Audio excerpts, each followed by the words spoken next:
Funciona. Vale, perfecto. Hola, buenos días. Seguimos con el Congreso. Nos quedan dos ponencias solamente. La primera ponencia, titulada Salud Ambiental, Escolar y Comunitaria, la va a impartir, como no puede ser de otra manera... Desenredando el exposoma. Bueno, no lo han puesto. Desenredando el exposoma. La va a impartir el doctor Juan Antonio Ortega García, al que tengo honor de conocer ya muchos años y la verdad es que hacía tiempo que no coincidíamos en ningún evento. Para resumir, el doctor Ortega, voy a deciros algunas de su currículum.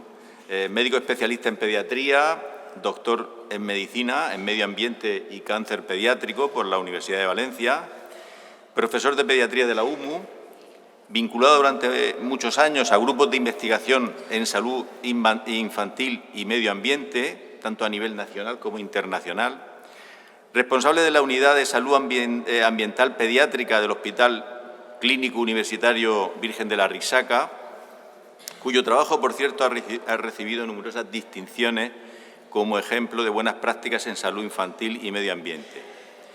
Coordinador del Comité de Salud Ambiental de la Asociación Española de Pediatría y miembro del Grupo Asesor de Salud Ambiental de la Asociación Internacional de Pediatría, presidente de la Sociedad Pediátrica del Sureste, delegado ministerial de reuniones de la OMS en salud ambiental e infantil y un largo etcétera. Tiene numerosas publicaciones, lógicamente, pero me gustaría resaltar el último libro dirigido al público en general titulado Llamando a la Tierra, un acercamiento al modelo de salud ambiental, en el que describe un modelo de salud planetaria y los escenarios para su transición. Doctor Ortega, querido Juan Antonio, muchísimas gracias por participar en este Congreso Internacional de Enfermedades Raras y en nuestra universidad, y es un honor tenerle aquí con nosotros. Muchas gracias. Tiene la palabra. Muchas gracias. Vicedecano, degenes, amigos, compañeros, congresistas, un Congreso Internacional de Enfermedades Raras. Muchas gracias, de verdad. Muchas gracias al Comité Científico también, especialmente a Isabel. Miren, ¿qué hace un médico ambiental en un Congreso Internacional de Enfermedades Raras?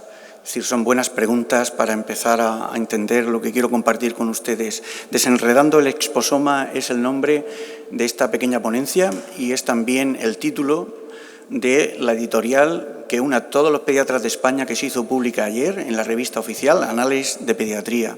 Y voy a tener el gusto de compartir con ustedes un camino de experiencia que creo que va a ser importante para comprender o avanzar en el conocimiento de las enfermedades raras.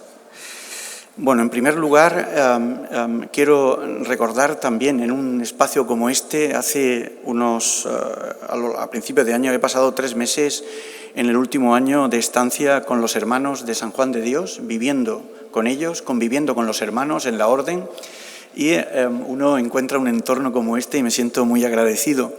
Quiero decirles a ustedes que aquella estancia para mí fue reveladora e inspiradora, y el que haya seguido un poco mi trayectoria personal y científica me ayudó a comprender y cerrar definitivamente cómo pienso que vamos a construir los modelos de salud en el futuro, que son con ciencia, mucha ciencia, necesitamos más datos, mucha investigación, ciencia, necesitamos ética, mucha ética, para todo ese conocimiento que se está aportando con rapidez, también para las enfermedades raras, darle el marco conceptual que necesitamos también, hace falta mucha ética.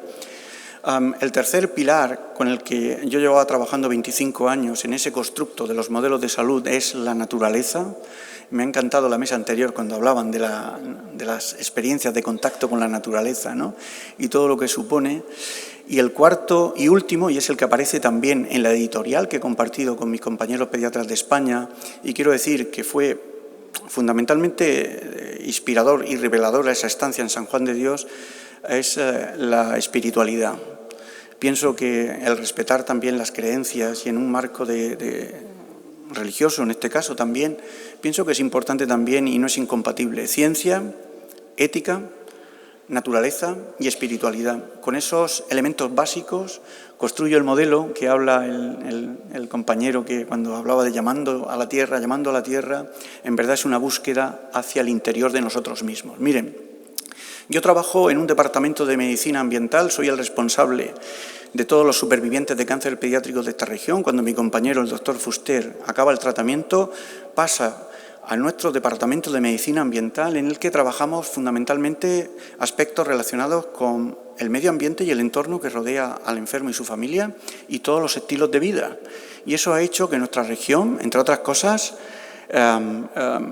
son 840 supervivientes de cáncer desde el año 1998. Lo primero que hacemos cuando llegan a nuestra unidad es explicarle quiénes somos y lo que hacemos. Imagínense ustedes que le digan a cualquier enfermo de enfermedades raras que va a ir a un departamento de medicina ambiental. Primero tenemos que explicarle quiénes somos y lo que hacemos y por qué y qué sentido tiene y utilidad para ellos. Quiero decir que son los enfermos y afectados desde hace 25 años los que han puesto rumbo a mi trabajo. Hoy hace que el modelo de largo seguimiento de supervivientes de cáncer pediátrico que hacemos en Murcia sea un modelo para el resto del país y del continente. Todos los niños con cáncer en el planeta Tierra tienen el derecho a una historia clínica ambiental que le ayuda a comprender los factores de riesgo relacionados con el origen de su enfermedad, pero, y lo más importante, también con el pronóstico. Y eso hace que hayamos moldeado muchas de las respuestas y eso hace que nuestra región tenga una de las tasas de supervivencia, no solamente a los 5 años, que ya son muy importantes, gracias fundamentalmente al trabajo que hace mi compañero José Luis, sino que tengamos de las tasas reportadas más altas de supervivencia a los 10 o 15 años de largo seguimiento. También hace que el tabaco, por ejemplo, sea testimonial en nuestros supervivientes, que la tasa de obesidad y exceso de peso sea la mitad o menos en nuestro grupo que en la población, voy a decir, en los jóvenes sanos murcianos o adultos jóvenes. Yo digo que la inspiración existe, pero te pilla trabajando. Bien, ¿qué es el exposoma? ¿Qué importancia tiene para las enfermedades raras? Miren, el genoma humano hemos necesitado 25 años y muchas veces, y en este marco, me lo vuelvo a preguntar por qué la Providencia o quien fuera puso en el espacio-tiempo a Encarna Guillén y a Juan Antonio Ortega en un entorno tan cercano como la región de Murcia. Hemos necesitado 25 años para desentrañar el genoma humano. Yo quiero pensar en los pioneros genetistas o genetistas clínicos y en los laboratorios, etcétera, cuando pedían un cariotipo, ¿verdad? Y estaban empezando a poner forma, intentando profundizar la necesidad de desentrañar. Hoy nuestros compañeros piden un exoma, una secuenciación masiva de genes y en muy pocos días tienen los resultados. Yo digo que el genoma es la partitura y también les digo que el exposoma, que son todas esas exposiciones físicas, químicas, biológicas y sociales también que tenemos todos nosotros a lo largo de la vida, es lo que pone el ritmo. El genoma escribe la partitura y el exposoma pone el ritmo. Vamos a necesitar 25 años más para desentrañar las infinitas exposiciones a las cuales estamos expuestos a lo largo de nuestra vida, para entender que hay un todo, el ambioma. El ambioma sería esa suma del genoma más el exposoma, en el cual el concierto tiene armonía, en el cual la ciencia va a ir descubriendo las disonancias que vayan apareciendo para comprenderlas mejor y no solamente para prevenirlas, sino cualquiera de los afectados que esté en esta sala con una enfermedad rara comprenderá que el genoma nos ha permitido avanzar mucho, pero también los determinantes sociales en los que convive, los determinantes económicos, la contaminación atmosférica, el si fuman o no fuman, todo interactúa para modular los síntomas, para modular los fenotipos, la expresión. Y eso va a ser el desafío de los próximos 30 años. Caracterizar el exposoma, hay 8 desafíos y voy a avanzar. La editorial está en anales y el comité científico puede distribuirla en todos los asistentes, pero voy a avanzarles lo que no está en la editorial y va a ser el siguiente paso, que son los 8 desafíos a los cuales Juan Antonio Ortega va a intentar contribuir y sus amigos a lo que nos queda. Miren, necesitamos caracterizar mejor las exposiciones. Hemos conseguido avances. Hoy ustedes en su teléfono se sientan ahí donde están y pueden ver los niveles de calidad del aire en la ciudad más cercana en la que viven. Y esa cantidad de datos que están llegando y que irán creciendo va a ser clave, pero todavía necesitamos mucho más. Además, las interacciones entre el genoma y el exposoma van mucho más allá de la epigenética. Algunos compañeros me dicen, sí, Juan, eso es la epigenética, y mucho más. Y mucho más porque, fíjense ustedes, cuando los microbios que están en nuestro intestino, algunas rutas metabólicas, las influencias a través de las proteínas y sistemas celulares, es muchísimo más. Esa interacción necesitamos comprenderla muchísimo mejor. Nosotros manejamos bases de datos de interacción gen-ambiente. Hace 2 días estábamos discutiendo con compañeros de la Josep Carreras de Barcelona una sobreexpresión, Mari, de una paciente con una leucemia en la que permitió señalar un nuevo fármaco que probablemente se va a vivir de forma experimental y también señalar el benzopireno vinculado a las exposiciones, fundamentalmente del tabaco y sus progenitores, que queremos erradicarlo porque también se relaciona con la sobreexpresión. 2, esas interacciones. 3, la falta de tecnología integradora. Fíjense ustedes, todavía tengo que dar muchas explicaciones de cómo integrar todos esos aspectos tecnológicos que van con la medicina ambiental, que nada tienen que ver con la genómica, pero que es complementario y va a ser un desafío importante integrar todos esos avances en la práctica diaria. También la escasez de cohortes de estudios específicos y datos longitudinales, porque uno hace el genoma y está ahí. Está bien, pero fíjense ustedes las complicaciones a las que yo me enfrento. ¿Qué es importante para el niño que está viendo enfermo? ¿La exposición que tuvo en el embarazo, en la infancia o ahora? Ese aspecto longitudinal todavía complica mucho más la comprensión del exposoma. No le estoy diciendo que va a ser imposible, al contrario, estoy convencido que vamos a conseguir desentrañar y desenredar el exposoma a lo largo de la vida de las personas. El quinto es la complejidad de las interacciones. Las enfermedades minoritarias suelen tener una fisiopatología altamente específica. Desentrañar redes complejas de interacción entre el ambiente y los sistemas biológicos va a ser un desafío. Por ejemplo, un mismo contaminante ambiental puede tener efectos distintos dependiendo de la predisposición genética que tenga, el estado inmunológico o las condiciones socioeconómicas del paciente. El entender esa complejidad es clave. El sexto es la falta de normativas específicas y apoyo financiero. Fíjense ustedes lo que vengo a decirles, con las dificultades que tienen ya mis compañeros en la genómica.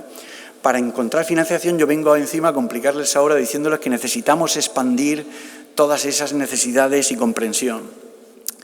El séptimo son los desafíos éticos y sociales. Yo es lo que yo llamo ecoequidad y ecoplaneta, porque las injusticias ambientales hacen que con frecuencia muchas de las enfermedades raras no siguen una distribución al azar, suelen golpear con frecuencia los lugares y los escenarios más desfavorecidos.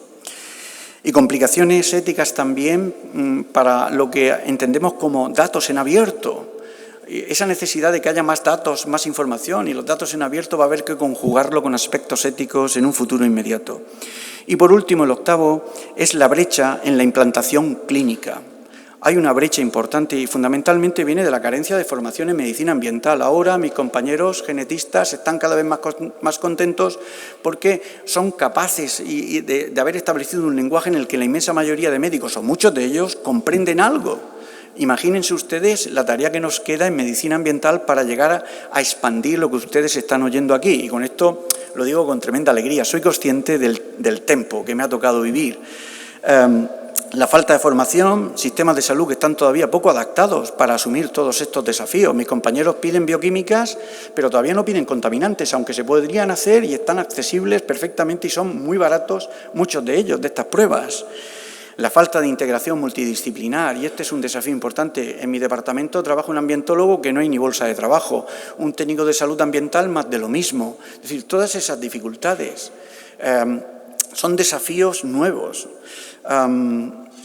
Ese ejemplo, para que ustedes me entiendan, fíjense ustedes, la fenilcetonuria es una enfermedad minoritaria, una enfermedad rara, todo el mundo lo entiende. Es una enfermedad que si no hay fenilalanina no hay ningún problema. Es decir, el aspecto dietético es clave y fundamental para la expresión de los síntomas y de la enfermedad. Muchas displasias esqueléticas también sabemos que exposiciones tempranas a disruptores endocrinos pueden modular esa respuesta. Fíjense ustedes lo que estamos hablando. O la polución atmosférica en el embarazo para alterar la expresión de genes relacionados con el desarrollo óseo. O la fibrosis quística. Por ejemplo, hoy sabemos que infecciones durante el embarazo, algunos virus, citomegalovirus y otros, condicionan que esos niños tengan todavía peor función pulmonar cuando nacen y en los primeros años de vida. El síndrome del intestino corto, fíjense ustedes lo importante que es los aspectos nutricionales y del microbioma que se establece, y eso habla también de nuevas terapias, implantes de microbioma, etcétera. Las interacciones que van a surgir de ese genoma y exposoma va a ser increíble. Esa medicina ambiómica y anticipatoria va a ser clave y fundamental. Les estoy hablando del 2050. Va a ser un desafío. Piensen ustedes en los primeros genetistas, en las primeras personas que pusieron el cariotipo encima de la mesa hace 30, 40 años, que hablaban de la importancia de esto. Pues a mí, en todo caso, si me recuerdan en algo, será con esa mirada de añoranza. Me recordarán como el abuelo Cebolleta de la medicina ambiental en el continente. El genoma pone la partitura y el exposoma el ritmo. Entonces, el ambioma integra ambos conceptos en esa orquesta sinfónica completa. Ese ambioma va a permitir diseñar la interpretación conjunta, interpretar la partitura, el genoma y ajustar los ritmos, las exposiciones que tenemos. El ambioma va a regular también en una adaptación dinámica a las distintas circunstancias. Va a regular cómo el organismo se adapta a los cambios en el entorno.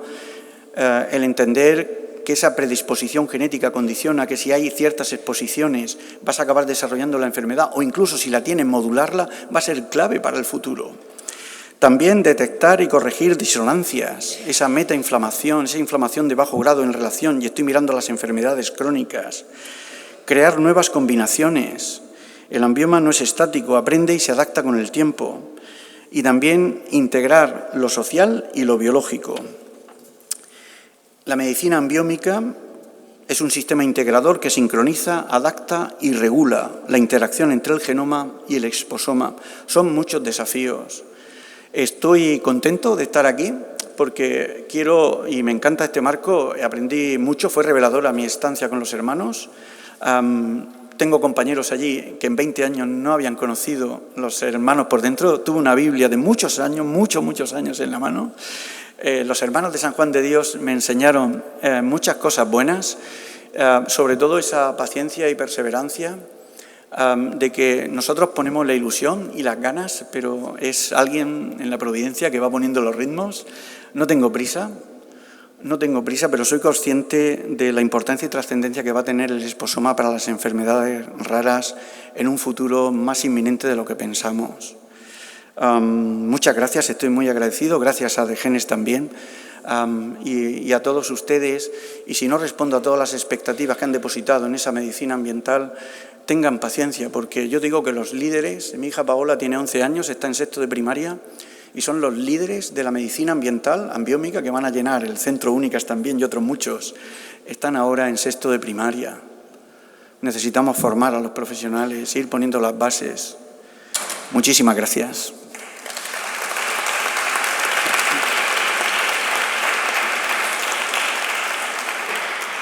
Muchísimas gracias, Juan Antonio. Desde luego ilusión, empeño y énfasis no te falta. Y alegría, como tú dices. Muchísimas gracias. Bueno, a continuación, ¿hay alguna pregunta, alguna cuestión que quieran plantearle al doctor Ortega?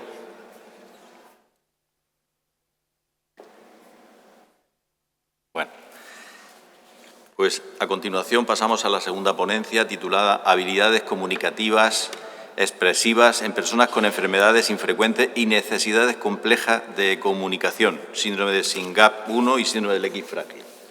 La va a impartir la doctora Marina Calleja Reina. La doctora Calleja es, como el doctor Ortega, una estrella en su campo, que es el de la psicología, ¿no? Es licenciada en Ciencias de la Educación y Psicología, doctora en Psicología por la Universidad de Málaga, también profesora titular del Departamento de Psicología Básica en esa universidad, vinculada a grupos nacionales e internacionales y directora de proyectos interdisciplinares de gran envergadura en relación con comunicación aumentativa y alternativa, procesos psicológicos básicos, necesidades complejas de comunicación, enfermedades minoritarias y razonamiento clínico. Ha sido coordinadora de necesidades complejas de comunicación y enfermedades minoritarias, prácticas eficientes y en comunicación inclusiva en las redes temáticas de la Universidad de Málaga y es experta en soluciones innovadoras que promueven la inclusión social y educativa de las personas con necesidades complejas de comunicación. Doctora Calleja, muchísimas gracias por participar en este Congreso de Enfermedades Raras y en nuestra universidad, y es también un honor tenerla con nosotros. Muchas gracias. Tienes la palabra. Venga, vamos.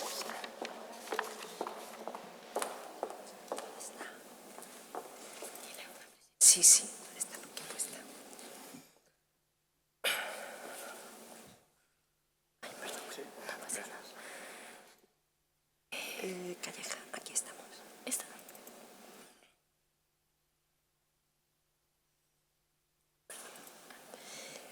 ¿Tenemos el puntero o lo voy pasando? Hola, buenos días. Me toca cerrar este congreso, yo no lo sabía. Muchísimas gracias a DGENES por dejar que presentemos nuestra pequeña aportación en el mundo de las enfermedades raras, infrecuentes, minoritarias o como se les quiera llamar. Lo que está claro es que no hay muchas y, por tanto, encontrar algún patrón nos puede ayudar en un futuro. Muchas gracias a los anteriores ponentes, he aprendido un montón. Es mi primera aportación en DGENES, espero que no sea la última. Y yo vengo un poco aquí a complicar la vida a las familias, a los profesionales y a los futuros profesionales que estáis aquí, ¿de acuerdo? Bueno, a ver si soy capaz. Voy a centrar mi trabajo, mi presentación en las habilidades comunicativas expresivas en personas que tienen enfermedades infrecuentes y que tienen necesidades complejas de comunicación. Ahora voy a explicar estos dos términos y en concreto nos vamos a centrar en el síndrome SYNGAP 1 y en el X frágil. A ver si me hace caso. Bien. Bueno, este será el esquema que normalmente voy a seguir. Igual me paro en algunas cosas, voy para adelante, para atrás, pero intentaré ser ordenada. Ay, ¿no ves? Si es que... Vale. Todo esto viene de un trabajo multidisciplinar del cual yo soy la investigadora principal. Es una red temática integrado por 17 expertos internacionales y de distintos campos de trabajo. Está integrada por logopedas, psicólogos, educadores, informáticos, genetistas, traductores y yo misma, ¿qué tal? En ella participan otras muchas universidades y centros de investigación, como aquí podéis ver. ¿Y por qué surge esta primera red temática? Nosotros hemos concatenado dos redes temáticas. La primera se llamaba Necesidades complejas de comunicación en enfermedades infrecuentes. Nosotros pusimos infrecuentes o minoritarias.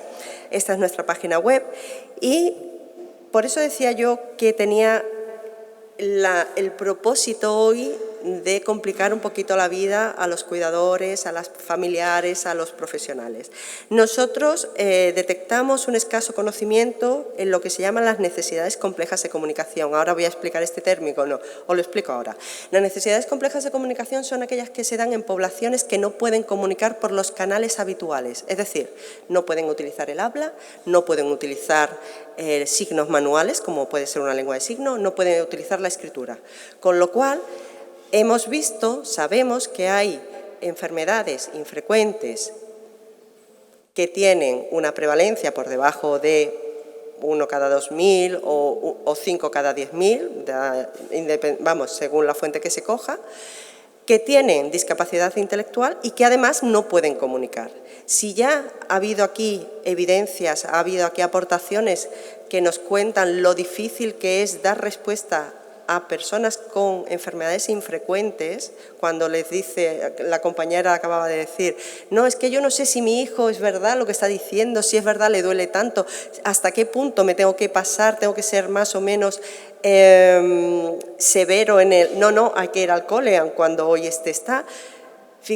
Vamos a ponernos en la posición, en un pasito más allá. Es que mi hijo eso no me lo puede decir. Entonces, estamos en esa situación, ¿de acuerdo? Esa es nuestra población diana.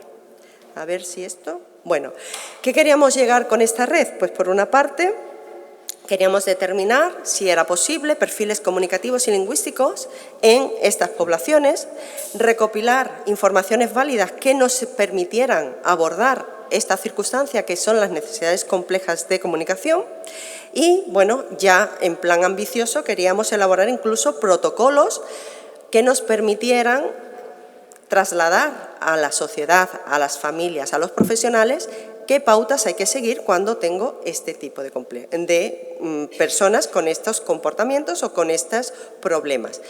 Decía la compañera antes que le tocaba ir a los centros a explicar. Muchos de nuestros colaboradores, que además son padres o familiares de personas con necesidades complejas, de esto se aquejaban. Es que tengo que explicar cada año que va mi hijo al colegio al nuevo profesor que le toca qué es lo que le pasa. Y yo soy, como madre, la que más sabe de esto, ¿vale? Entonces, la definición clásica, no lo siento, sé que aquí huelga decirlo. Hay un comentario que ha hecho el compañero que ha presentado la ponencia online, ¿no? Que hay más de 7.000 enfermedades minoritarias. Entonces, bueno, sí, son infrecuentes, son minoritarias, afectadas según Orfanet a 1 de cada 2.000. Hay muchísima diversidad y normalmente en las enfermedades infrecuentes o minoritarias, cuando hay una afectación cognitiva, pues hay una afectación en los procesos de comunicación, con lo cual la persona va a ser doblemente vulnerable. Va a ser vulnerable porque no va a tener un tratamiento como se espera, dado que es una enfermedad que no hay mucha prevalencia, pero es que además no me voy a poder comunicar por mis canales habituales, con lo que lleva a la circunstancia de las necesidades complejas de comunicación. Viene a resumir en esta diapositiva. No me van a poder decir qué les pasa, no me van a escribir, no me van a poder decir por escrito, ni hablado, ni oral, ni escrito, ni signado. Entonces, en ese momento es cuando decimos que tienen necesidades complejas. Creo que me he ido para atrás. Claro, en muchas ocasiones vamos a imaginarnos por un momento que estamos en una jaula y es que hagamos lo que hagamos, mi cuerpo yo no soy capaz de transmitir lo que me está pasando. Yo pongo siempre el ejemplo en una reunión de amigos, el hijo es un familiar, ¿no? Estábamos todos sentados, el chaval de 7 u 8 años, en una silla de ruedas, con una enfermedad minoritaria, sin diagnóstico, con necesidades complejas de comunicación, todos allí alegremente, él estaba tan normal y de repente empieza a llorar, a lloriquear, porque no comunica. Empieza a lloriquear. ¿Qué le pasará? Empieza la madre a mirarlo, ¿qué pasa? ¿Qué pasa? ¿Que sí? ¿Que no? Y el niño solo miraba la botella de agua. Solo miraba la botella de agua. Estábamos en una terraza, un calor bueno, Málaga, ya se sabe, y le dije yo a la madre, prueba a darle agua. Efectivamente, el niño tenía sed y estaba pidiendo agua. Y como nadie se había percatado que hacía calor, que todos estamos bebiendo, que él no puede coger el vaso porque tiene un problema motriz importante, que él no puede pedirte agua porque tiene necesidades complejas de comunicación, ¿cómo lo pido? Llorando. La madre tiene que convertirse, por eso digo que vengo a complicar la vida, porque la madre, el familiar, el padre, el cuidador, el profesor, tiene que ser además de intérprete de esas señales tan inespecíficas, pero que es la única forma que tiene de comunicarse con nosotros. Hay veces que incluso hay acciones que pueden tener intención comunicativa. El niño grita, el niño empuja, el niño señala, el niño llora, lloriquea, ¿de acuerdo? La típica niña que a la entrada del colegio empieza a dar tirones del pelo a la madre. A mí ya me está diciendo algo, ahí está pasando algo. Me lo está diciendo sin hablar. Porque vuelvo a decir, es que el que me dice yo no quiero ir porque el profesor es tal o porque la profe me ha tratado mal o me ha dicho esto, vale, lo puedes entender, lo puedes cuestionar, contrastar, pero en este caso es una conducta la que tienes que interpretar. Os ya digo que es muy complicado, por eso decía yo al principio que venía a complicar la vida a los que estáis cerca de estas personas, ¿vale? Entonces, yo voy a presentar aquí resultados de nuestra red temática. Obtuvimos resultados de 2 enfermedades minoritarias que además, o infrecuentes, perdón, que ayer lo de minoritaria me dijeron que no estaba bonito, infrecuentes, poco frecuentes, raras. Es que a mí lo de raras no me gusta. Entonces yo procuro siempre, aun cuando sé que incluso FEDER es FEDER y es de enfermedades raras, yo procuro darle otro sinónimo. No me gusta el término, porque no son raras, son que hay pocas. Y ya está. Entonces, analizamos los resultados del X frágil, del síndrome de X frágil y el síndrome SYNGAP. Os voy a decir que el síndrome SYNGAP en realidad es un síndrome raro, infrecuente y reciente. Se describe por primera vez en Canadá, creo recordar, en el 2009. Hay niños, hay jóvenes de 20 y tantos años que tienen SYNGAP. Y hasta que no ha llegado el diagnóstico a su vida, se han tirado y han peregrinado por multitud de otros diagnósticos. El niño tiene trastorno del espectro autista, la niña tiene síndrome de Angelman, al final. Eso también condiciona, porque no es lo mismo una que otra. Entonces nosotros aquí en este trabajo lo que presentamos, o lo que yo quiero presentar, es que, bueno, en principio partimos de la misma circunstancia, enfermedades infrecuentes y necesidades complejas de comunicación. ¿Tienen los mismos recursos o no? El X frágil es de origen genético, poco frecuente, cursa con discapacidad intelectual, puede presentar trastornos de conducta asociados y la prevalencia es 1 de cada 2000. Vale. El SYNGAP, quien quiera alguna información de esta, yo se la puedo proporcionar sin ningún problema, pero creo que aquí no es. Sé que ha habido mucho componente de genetista, de parte médica, pero yo voy a hacer la parte que a mí me corresponde, dado que yo, no lo he dicho al principio, yo soy profesora de psicología básica, yo doy clases tanto en la facultad de psicología como en la facultad, en el grado de psicología como en el grado de logopedia, y en el grado de logopedia yo doy clases de sistemas alternativos de la comunicación, es decir, los recursos que se ponen en práctica cuando una persona tiene necesidades complejas de comunicación. De ahí de mi devenir un poco, lo he dicho ahora, tenía que haberlo dicho de forma más ordenada, lo siento. Bueno, síndrome SYNGAP, ya digo que se descubre por el equipo de Haddam en el 2009, es una enfermedad encefalopática con epilepsia, tiene también problemas, es de origen genético, poco frecuente, se cursa con retraso del desarrollo y presencia de rasgos de trastornos del espectro autista. Si miramos en Orphanet, SYNGAP 1 también viene que cursa con conductas disruptivas y conductas de autolesiones y tal. Bueno, bien. Nosotros nos planteamos que las personas con necesidades complejas de comunicación, enfermedades minoritarias, cursan con una gran variabilidad y vamos a intentar describir si las habilidades comunicativas expresivas, ya las he dicho antes, en estas poblaciones son iguales o no. Describir las modalidades comunicativas expresivas y las funciones, es decir, elaborar el perfil comunicativo de estas personas, es señalar sus puntos fuertes y sus puntos débiles. ¿Eso a mí de qué me sirve? Pues hombre, si yo sé que estas personas se comunican a través de una determinada modalidad comunicativa, a lo mejor los docentes, yo lo tengo que entender. Primero, yo como madre, soy madre, intérprete y todo lo que haga falta. Vale, bien, pero aparte los docentes tienen que saber cuál es su forma de decir que sí, su forma de decir que no.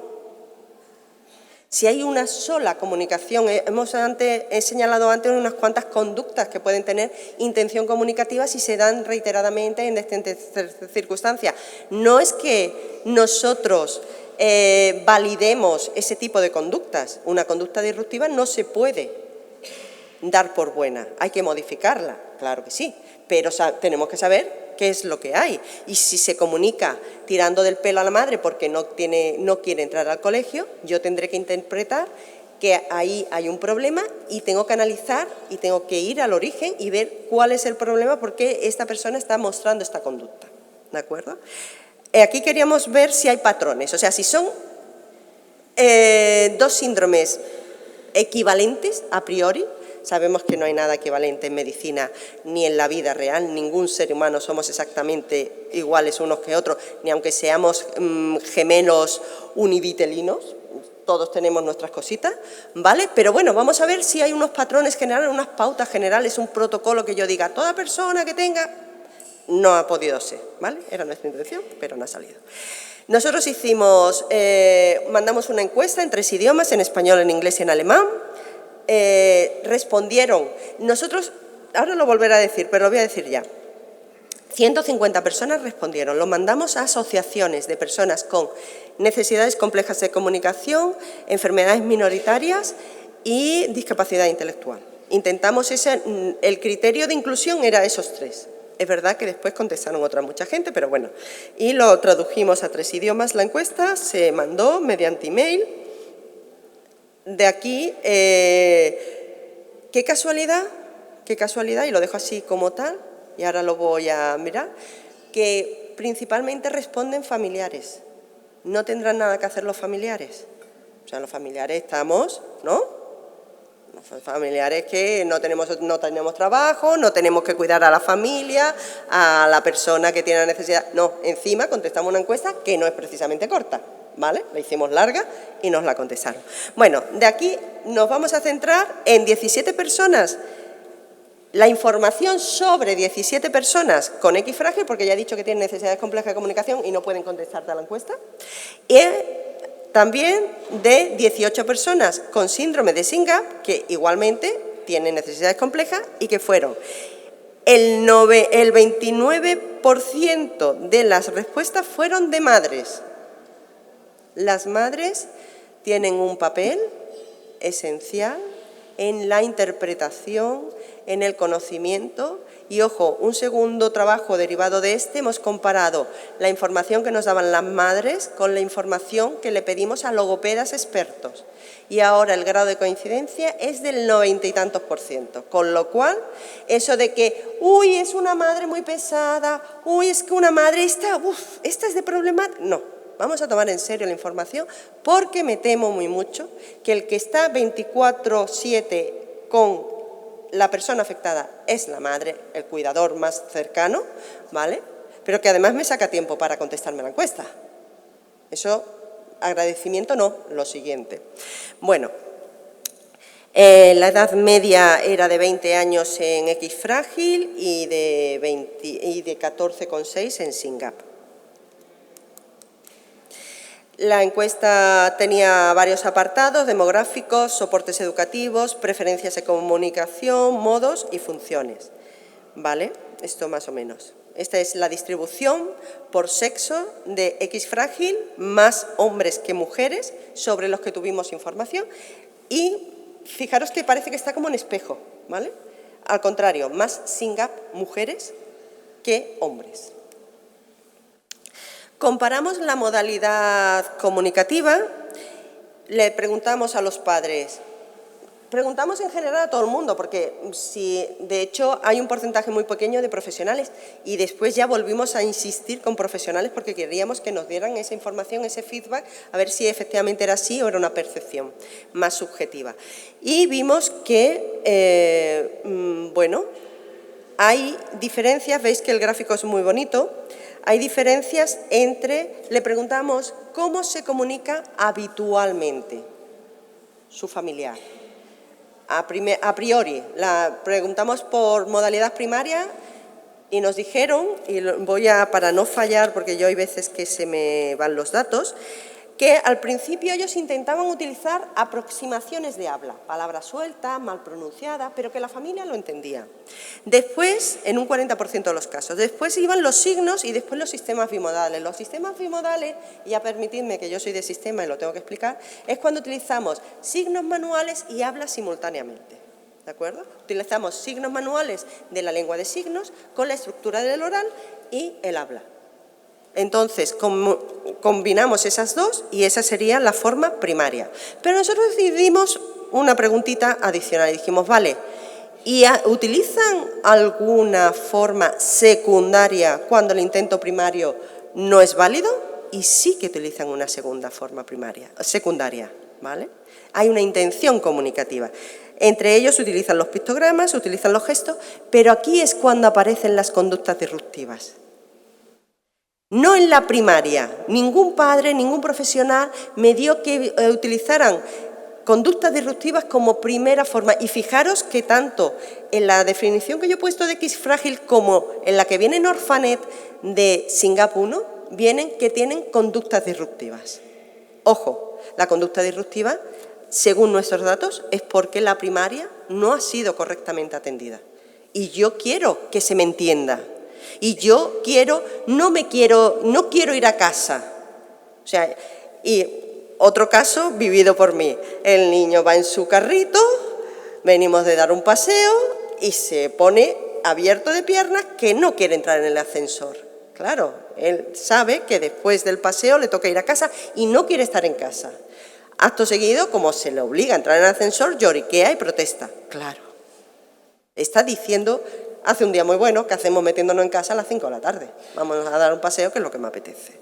Pero eso es una interpretación que tienen que hacer los padres y ya no os digo nada en un contexto educativo, en un contexto clínico. Es que el profesor, aparte de todos los que tiene que entender por qué está llorando ese niño, por qué está lloriqueando, porque además dentro del llanto, que es una conducta, muy primaria, los padres son capaces de identificar si es un llanto de dolor, un llanto de protesta, un llanto de intérpretes.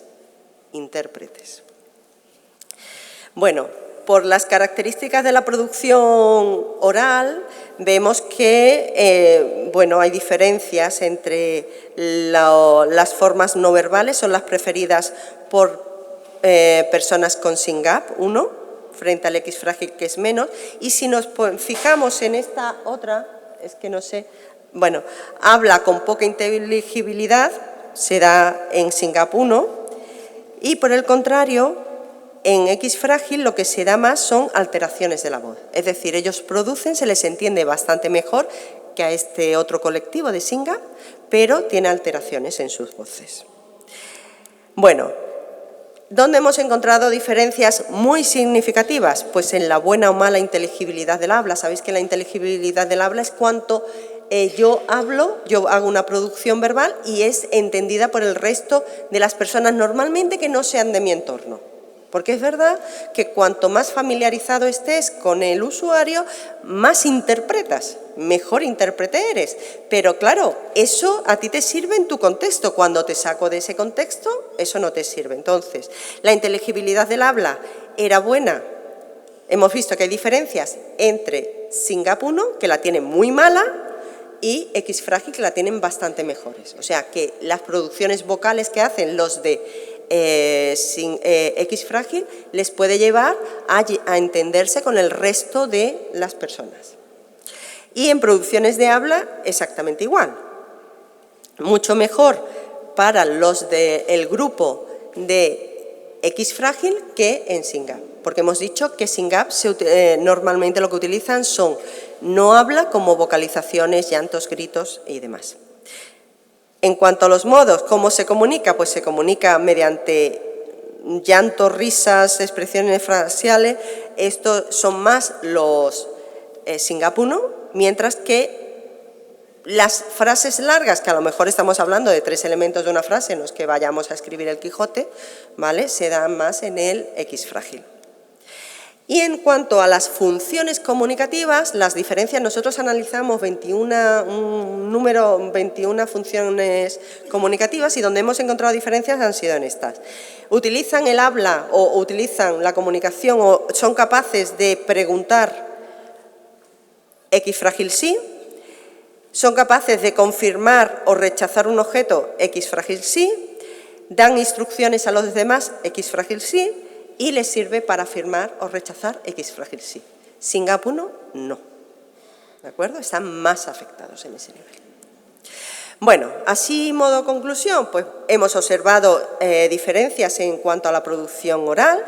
Las personas con SYNGAP 1 presentan un habla poco inteligible y emplean formas no verbales de expresión como los llantos, los gritos y los movimientos para llevar a cabo los intercambios comunicativos. La producción oral de las personas con X frágil se caracterizan por repetir palabras, frases o melodía, presentan alteraciones en la voz, a veces presentan un tipo de voz un tanto entrecortada o metálica y presentan alteraciones en los patrones de entonación. En ambos grupos hemos encontrado ecolalias, En las personas con X frágil utilizan principalmente la modalidad vocal-verbal, es decir, producen habla, aunque sea más limitada. Hemos dicho que de entrada estaba en el grupo de necesidades complejas de comunicación, pero comparándolos están mejor. Recurren principalmente las personas con SYNGAP a la modalidad gestual signada. Los bimodales, gestos, llantos. Las personas con SYNGAP 1 fundamentan sus intentos comunicativos mediante la incorporación de vocalizaciones y acciones para llegar a ser entendidos, y los sistemas bimodales son muy útiles para las personas con X frágil. A ver.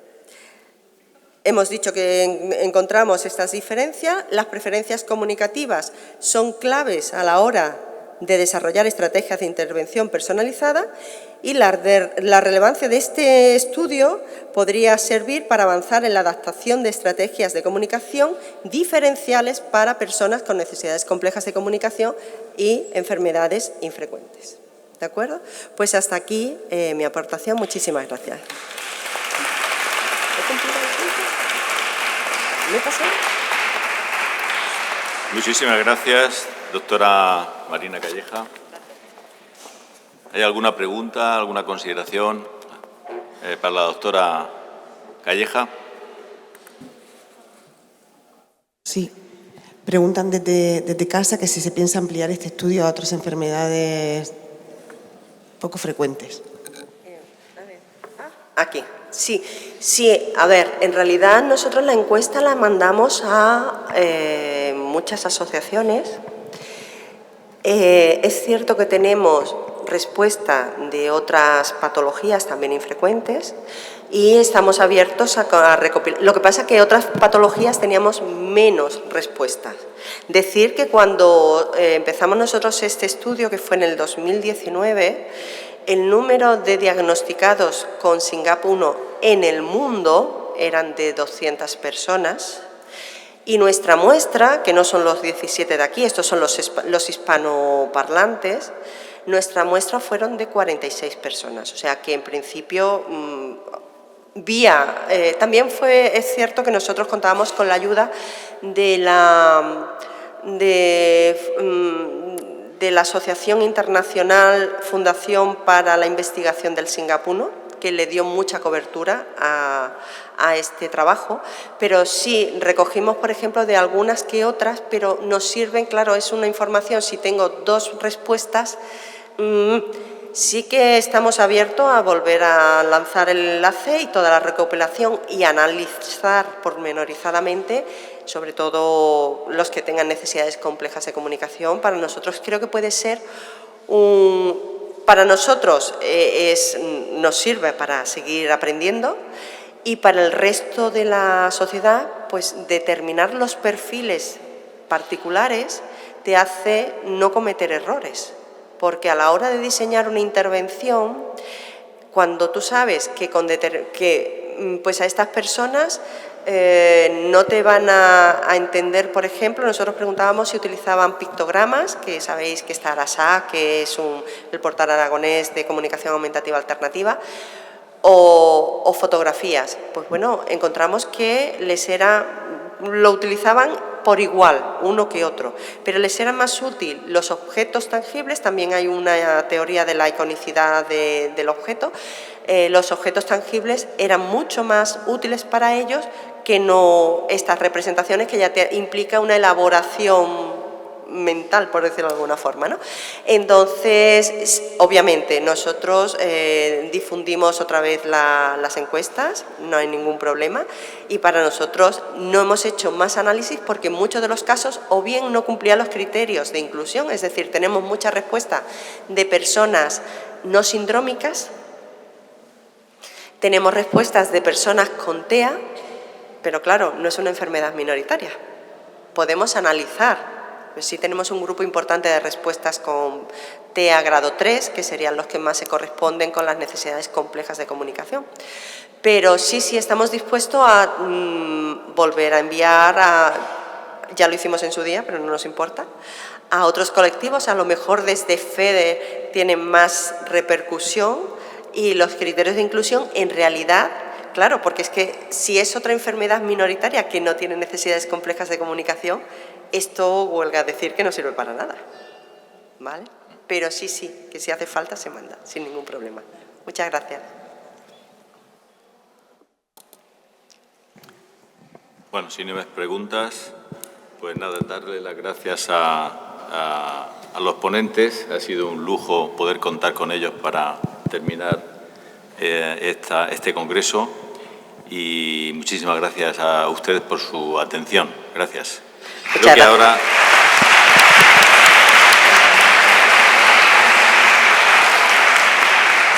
Creo que ahora se va a proceder a la entrega de premios de póster y comunicaciones orales.